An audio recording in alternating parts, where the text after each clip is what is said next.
Hi ಸ್ನೇಹಿತರೆ, ನಮಸ್ಕಾರ. ನಾನು ನಿಮ್ಮ ರಾಕೇಶ್ ಪೂಜಾರ್ಜಿ. ಸ್ನೇಹಿತರೆ, ನಾನಿಂದು ತಿಂಡ್ಲು ಅಂದರೆ ವಿದ್ಯಾರಣ್ಯಪುರದಲ್ಲಿರುವ ತಿಂಡ್ಲು ಎಂಬ ಸ್ಥಳಕ್ಕೆ ಬಂದಿದ್ದೇನೆ. ಅಲ್ಲಿ ಇರ್ತಕ್ಕಂತಹ ವೀರಭದ್ರೇಶ್ವರ ಸ್ವಾಮಿಯ ದೇವಸ್ಥಾನದ ಮುಂದೆ ಬಂದಿದ್ದೇನೆ. ಈ ದಿನ ಶಿವರಾತ್ರಿ ಆಗಿದ್ದರಿಂದ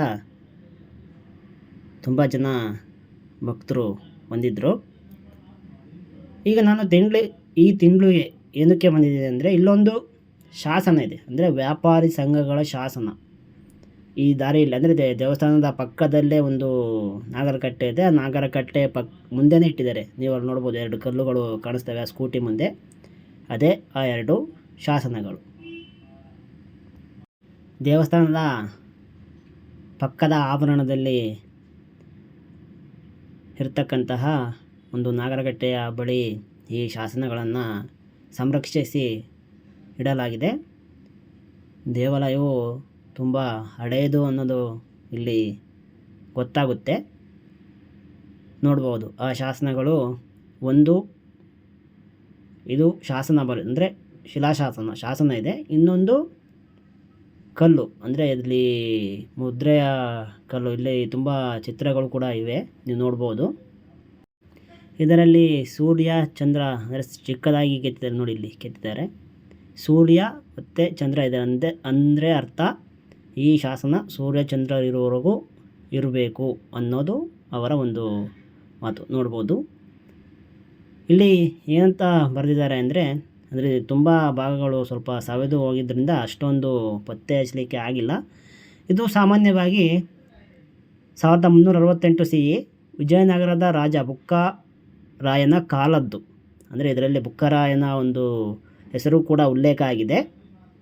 ಶಕವರ್ಷ 1289, ಅಂದರೆ 15 ಜನವರಿ 1368ಕ್ಕೆ ಇದು ಸೇರಿದೆ. ಇದು ಉಭಯನಾದೇಶಿಗಳು ಮತ್ತು ಸಾಲುಮಲೆ ಎಂಬ ವ್ಯಾಪಾರಿ ಸಂಘಗಳು ನೀಡಿದ ದೇಣಿಗೆಯನ್ನು ಇದು ಉಲ್ಲೇಖಿಸುತ್ತದೆ. ಅಂದರೆ ಅಷ್ಟೇನೂ ಮಹತ್ವದ್ದಾಗಿಲ್ಲ. ಅಂದರೆ ಆಗಿನ ಕಾಲದ ಬುಕ್ಕರಾಯನ ಕಾಲದ ವ್ಯಾಪಾರಿ ಸಂಘಗಳ ವ್ಯಕ್ತಿಗಳು ದೇಣಿಗೆಯನ್ನು ಕೊಟ್ಟಂತಹ ಒಂದು ಶಾಸನವನ್ನು ಇಲ್ಲಿ ಹಾಕಿಸಿದ್ದಾರೆ. ಪ್ರಸ್ತುತ ಇದು ವೀರಭದ್ರೇಶ್ವರ ಸ್ವಾಮಿ ದೇವಸ್ಥಾನ ತೋರಿಸಿದ್ನಲ್ಲ, ವೀರಭದ್ರೇಶ್ವರ ಸ್ವಾಮಿ ದೇವಸ್ಥಾನ ಪಕ್ಕದಲ್ಲಿದೆ. ನೋಡ್ಬೋದು ಇಲ್ಲಿ ಸೂರ್ಯ ಇದೆ. ಕೆಳಗೆ ಒಂದು ಚಾಕು, ಅಂದರೆ ಆಗಿನ ಕಾಲದ್ದು ಚಿಹ್ನೆ ಇರ್ಬೋದು, ಆಗಿನ ಕಾಲದ್ದು. ಇನ್ನೊಂದು ಗೆರೆ ಇದೆ. ಇನ್ನೊಂದು ಡಮರುಗದ ಥರ, ಒಂದು ಶಿವಲಿಂಗದಲ್ಲಿ ಡಮರುಗದ ಥರ ಒಂದು ಚಿಹ್ನೆ ಇದೆ.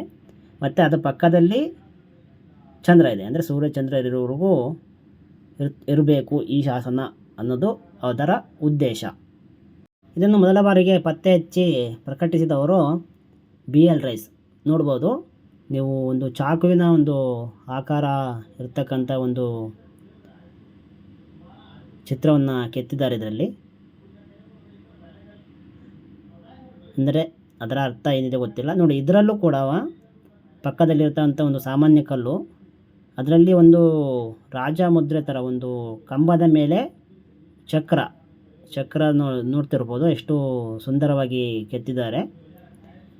ಸೇಮ್ ಅದರಲ್ಲಿ ಏನಿತ್ತು, ಡಮರುಗದ ಥರ ನೋಡಿ, ಚಂದ್ರ ಮತ್ತು ಆ ಕಡೆ ಸೂರ್ಯ. ಆ ಡಮರುಗದ ಥರ ಏನಿತ್ತು ಅದು ಕೂಡ ಇದೆ. ಮತ್ತು ಖಡ್ಗ ತೋರಿಸಿದ್ನಲ್ಲ, ಆ ಖಡ್ಗನೂ ಕೂಡ ಇಲ್ಲಿ ಕೂಡ ಕೆತ್ತಿದ್ದಾರೆ.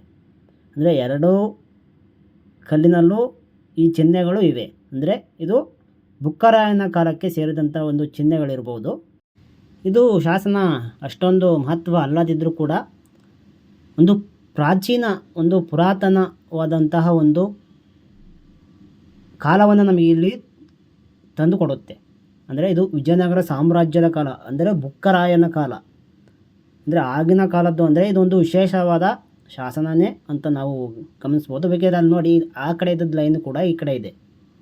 ಈ ಲೈನಿನ ಅರ್ಥ ಏನಂತ ನನಗೆ ತಿಳಿದಿಲ್ಲ. ಮುಂದೆ ಎಲ್ಲಾದರೂ ನಿಮಗೆ ಗೊತ್ತಾದರೆ ನಾನು ನಿಮಗೆ ತಿಳಿಸ್ತೇನೆ. ನೋಡ್ಬೋದು ಒಂದು ಲೈನ್, ಒಂದು ಸ್ವಸ್ತಿಕ್, ಅಂದರೆ ಸ್ವಸ್ತಿಕ್ ಬಿಡಿಸ್ತಿರೋಲ್ಲ, ಅದರಲ್ಲಿ ಒಂದು ಲೈನ್ ತೆಗೆದ್ರೆ ಹೇಗಿರುತ್ತೋ ಆ ಥರ ಒಂದಿದೆ ನೋಡಿ. ಇದು ಚಕ್ರ, ಕಂಬದ ಮೇಲೆ ಚಕ್ರವನ್ನು ಸ್ಥಾಪಿಸ್ತಕ್ಕಂಥ ಒಂದು ಚಿತ್ರವನ್ನು ಕೆತ್ತಿದ್ದಾರೆ.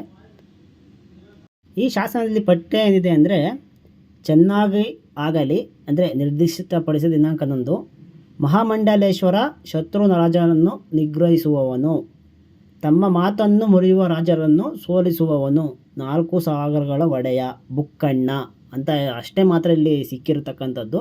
ಇನ್ನು ಉಳಿದಿದ್ದೆಲ್ಲ ಭಾಗ ಎಲ್ಲ ತುಂಬ ಸವೆದು ಹೋಗಿದ್ದರಿಂದ ಅಷ್ಟೊಂದು ಸಿಕ್ಕಿಲ್ಲ. ಆದರೆ ಇದು ವ್ಯಾಪಾರ ಸಂಘಗಳ ದೇಣಿಗೆ ಕೊಡ್ತಕ್ಕಂಥ ಉಲ್ಲೇಖ ಮಾಡ್ತಕ್ಕಂಥ ಒಂದು ಶಾಸನ ಅನ್ನೋದು ಸ್ಪಷ್ಟವಾಗಿದೆ. ನೋಡ್ಬೋದು, ವೀರಭದ್ರೇಶ್ವರ ಸ್ವಾಮಿ ದೇವಸ್ಥಾನದ ಪಕ್ಕದಲ್ಲೇ ನಾಗರಕಟ್ಟೆಗೆ ಅಂಟಿಕೊಂಡಂತೆ ಇದನ್ನ ನಿಲ್ಲಿಸಲಾಗಿದೆ 2 ಶಾಸನಗಳನ್ನು. ನೋಡಿದ್ರೆ ಸ್ನೇಹಿತರೆ, ಇಂಥ ಐತಿಹಾಸಿಕ ಸ್ಥಳಗಳ ದರ್ಶನಕ್ಕೆ ನಮ್ಮ ಚಾನೆಲ್ನ ಸಬ್ಸ್ಕ್ರೈಬ್ ಮಾಡಿಕೊಳ್ಳಿ. ಧನ್ಯವಾದಗಳು.